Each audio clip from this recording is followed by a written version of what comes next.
வீட்டுக்கு வெளியில ஒரு தாய் பெருக்கிக்கின்னு இருக்கிறாங்க. அவங்க தலை மேல ஒரு தேங்காய் விழுது. அதனால கோவப்பட்ட மகன் அந்த தென்னை மரமே வேணாம்னு வெட்டி போட்டாவல.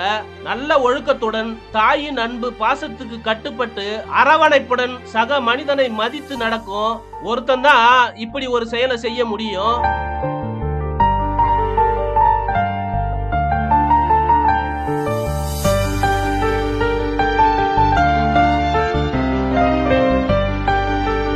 தனது தாய் என்பது கடவுளால் எமக்கு கொடுக்கப்பட்ட கொடை. தாய்க்கு நிகர் யாருமே இல்ல.